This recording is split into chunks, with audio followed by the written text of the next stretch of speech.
Hello दोस्त, welcome to my channel GS knowledge by engineer. मैं Chandrabhushan Kumar, electrical engineer, railway. आज हम लोग पढ़ेंगे प्रकाश के परावर्तन के बारे में। ठीक, तो प्रकाश का परावर्तन क्या है, उसका उदाहरण क्या है। जैसे कि देख लीजिए, कोई भी वस्तु हम लोग को देखते हैं, अभी चालू वाली देख रहे हैं, आप लोग भी देख रहे होंगे। कोई भी वस्तु हम लोग को जो दिखाई देता है, किसके कारण दिखाई देता है। हम लोग इस इजी वे में बोल देते हैं कि वहां पे प्रकाश गया, टकरा के हमारे आंख तक पड़ता है तो दिखाई देता है। क्यों टकरा के आंख तक पड़ता है, किस घटना के तहत टकरा के आंख तक पड़ता है। तो प्रकाश के जाना और उस वस्तु से टकराना, फिर हमारे आंखों तक आना, इस घटना को हम लोग प्रकाश के परावर्तन कहते हैं।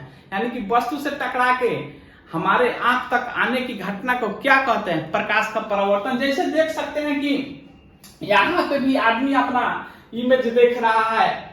जैसे यहाँ पे मिरर के सामने खड़ा है, ये देख रहे हैं, उनके सामने उनका मिरर इमेज दिखाई दे रहा है। क्यों दिखाई दे रहा है, और इनको तो दिखाई दे रहा है, ये पूरा सिस्टम जो, ठीक है ना, मिरर के साथ साथ आदमी के साथ साथ हम लोग को भी अभी दिखाई दे रहा है। क्यों दिखाई दे रहा है, क्योंकि प्रकाश जा रहा है, हम लोग को दिखाई दे रहा है। यहाँ पे प्रकाश जा रहा है, फिर टकरा के हमारे आंखों तक आ रहा है। इसे इस सतह से, जो सतह है, टकरा के हमारे आंखों तक आ रहा है। इनको दिखाई दे रहा है कि मिरर में, यानी कि दर्पण में इनका प्रकाश जा रहा है, टकरा, जो प्रकाश वो टकरा रहा है, फिर इनकी आंखों में आ रहा है, तो इसलिए इनको दिखाई देता होगा। उसी प्रकार से देखिए, यहाँ पे टॉर्च माना जा रहा है। यहां पे आप देख सकते हैं कि यहां से टॉर्च ही वस्तु है, कोई भी वस्तु रखा गया है प्लेट टाइप का, ठीक है ना, रेक्टेंगुलर। यहाँ पे टॉर्च मारा जा रहा है, तो दो आदमी का आंख है, अलग अलग आंख है, यानी कि दो आदमी है। तो एक आदमी को यहाँ से टकरा के प्रकाश गया तो इनको दिखाई दे रहा है, और दूसरा को नहीं दिखाई दे रहा है। तब पूछ रहा है क्या हमको दिखाई नहीं दे रहा है, जो कि साइन देख सकते हैं यहाँ पे। क्यों दिखाई नहीं दे रहा है, दोनों आंख तो थोड़े सा ही अंतर पे है। टॉर्च तो मारा ही जा रहा है, लाइट तो दिया ही जा रहा है, इस पे तो पड़िए रहा है, लेकिन फिर भी एक आदमी को दिखाई दे रहा है, दूसरे आदमी को क्यों नहीं दिखाई दे रहा है। क्योंकि यहां से जो इस सतह है, इसे टकरा के इस आंख में तो जा रहा है, लेकिन इस आंख में नहीं जा रहा है। इसलिए यानी कि प्रकाश टकरा के इनके आंखों में नहीं जा रहा है। और हम लोग जानते हैं कि प्रकाश टकरा के हमारे आंख में आएगा तभी दिखाई देगा, इसलिए दिखाई नहीं दे रहा है। तो कभी कभी हम लोग भी बोलते हैं, मारते इसी को देखना है, रात में मान के चलिए अंधेरा में तो क्या टॉर्च मारते, तो कभी कभी टॉर्च मारने यहाँ पे तो लाइट पड़ेगा, लेकिन हम लोग को कभी कभी दिखाई नहीं देता है। तो कहते हैं टॉर्च ऐसे नहीं, घुमा के मारो, इधर से मारो, उधर से मारो, तब दिखाई देता है। यानी कि टॉर्च को घुमाने के बाद दिखाई देता है। क्यों, जबकि इस पे तो पहले भी लाइट पड़ रहा था, फिर भी हमको क्यों नहीं दिखाई दे रहा था। बाद में घुमाते हैं तब दिखाई पड़ता है। क्यों, क्योंकि इसे जो टकरा के प्रकाश जा रहा था कहीं और जा रहा था, हमारे आंखों में नहीं पड़ रहा था। जैसे ही प्रकाश इसे टॉर्च का लाइट पड़ा, टकरा के हमारे आंखों में पड़ा तो दिखाई देने लगा। तो क्या हुआ, टॉर्च का प्रकाश आया, फिर टकरा के हमारे आंखों में आया। तो आना और टकरा के फिर लौट जाना, जहां से आया था सेम मीडियम में, उसी को प्रकाश का परावर्तन कहते हैं। बात आया समझ में। तो क्लियर ये भी हो गया कि जो भी वस्तु दिखाई देता है वो प्रकाश के परावर्तन के कारण ही दिखाई देता है। चाहे मीडियम, दिखाने वाला मीडियम कुछ भी हो सकता है, चाहे वो दर्पण में दिखाई दे, चाहे अदर हो, उसमें अवतल, उत्तल, समतल, कुछ भी हो सकता है। लेकिन क्रिया, किस क्रिया के कारण दिखाई देता है, प्रकाश के परावर्तन के कारण। तो आइए देखते हैं प्रकाश का परावर्तन है क्या। जैसे प्रकाश का परावर्तन,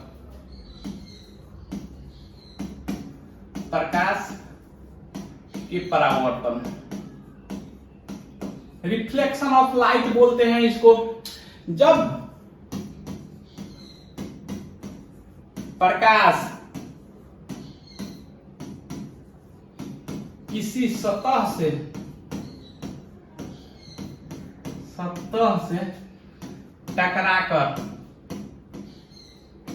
टकराकर जिस माध्यम से आया था उसी माध्यम में लौट जाते हैं, वापस चली जाती है, तो उसको प्रकाश का परावर्तन। की सतह से टकराकर समान माध्यम में माध्यम में लौट जाती है, लौट जाती है, तो उसे प्रकाश के परावर्तन कहते हैं। प्रकाश के परावर्तन कहते हैं।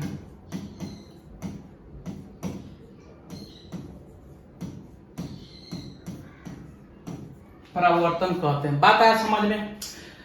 जैसे देख सकते हैं, देख लीजिए, प्रकाश आए और किसी भी सतह से टकरा के उसी माध्यम में चले जाते। देखिए यहाँ पे लिखा हुआ है एक माध्यम, यानी कि मान के चलिए हवा है, यहाँ पे कोई वाल है, चाहे दर्पण है, कुछ भी ले सकते हैं इसको।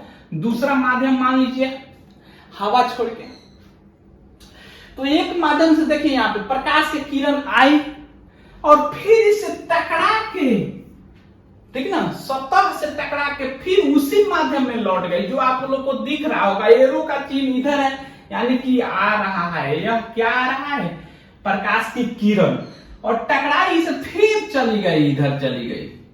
बात आया समझ में?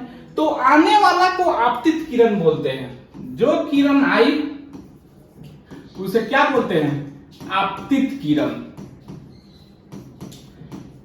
और जो किरण, ठीक ना, सतह से टकरा के चली गई, यानी कि वापस चली गई, परावर्तित हो गई, उसे परावर्तित किरण कहते हैं।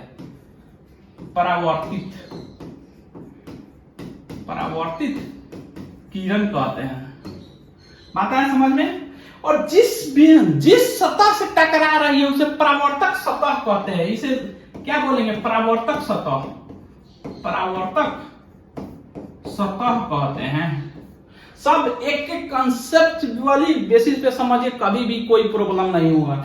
प्रकाश आया उसे आपतित किरण बोले, जिसे टकराया उसे परावर्तक सतह बोले, जिसे टकरा के प्रकाश लौट गया, यानी कि लौटने वाला प्रकाश को परावर्तित किरण कहते हैं। ठीक, जिस बिंदु पर टकरा प्रकाश का आपतित किरण परावर्तक सतह से टकरा रही है, यानी कि वो पे, उस बिंदु को कहते हैं आपतन बिंदु कहते हैं। आपतन बिंदु कहा जाता है। बिंदु, जिस बिंदु पर आपतित किरण मिल रही है परावर्तक सतह से, उस बिंदु को क्या बोलते हैं, आपतन बिंदु कहते हैं। और आपतन बिंदु पर डाला गया लंब अभिलंब कहलाता है।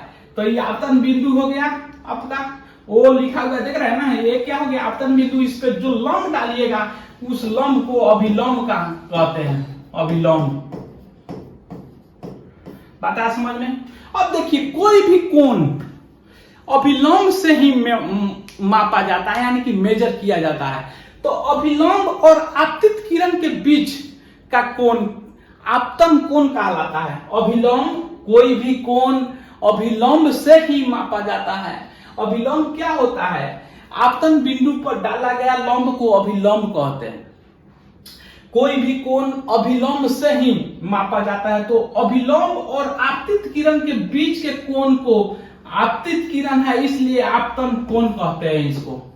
इसको क्या बोलते हैं, आपतन कोण। बताया समझ में? और अभिलंब और परावर्तित किरण के बीच के कोण को परावर्तित, यानी कि परावर्तन कोण कहते हैं। परावर्तन कोण कहते हैं। बात आया समझ में? तो इसमें कुछ है, आ रहा है किरण आपतित, जा रहा है किरण परावर्तित।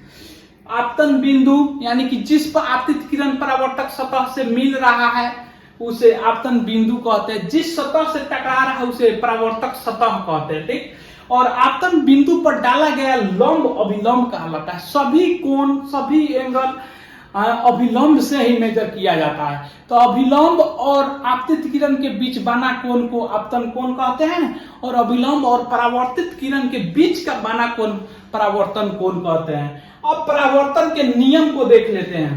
परावर्तन के नियम, परावर्तन के नियम।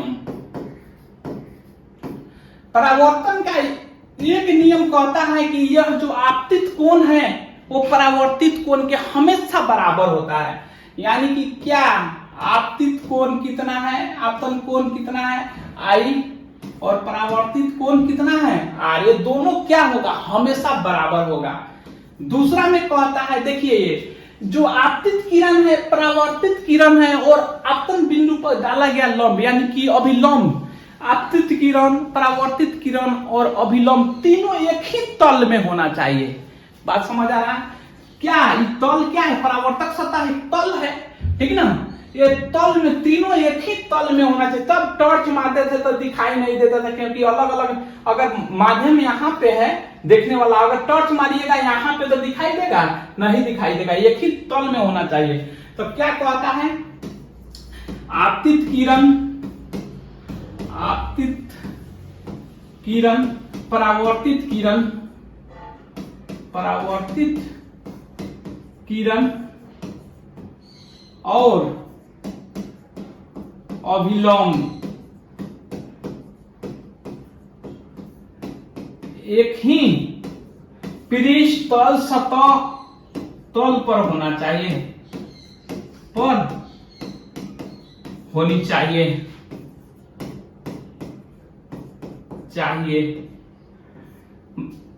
बात आया समझ में? यानी कि एक ही तल पे जहां, ठीक ना, जो एक ही सतह पे होना चाहिए, अलग अलग नहीं होना चाहिए। तो आशा करता है कि जितना भी पढ़ाया आप लोग को समझ आया होगा। इसके बाद प्रकाश का अपवर्तन पढ़ाएंगे, ठीक ना। तो अगर आप लोग नए हैं तो प्लीज मेरे चैनल को सब्सक्राइब करें, लाइक करें, कमेंट करें।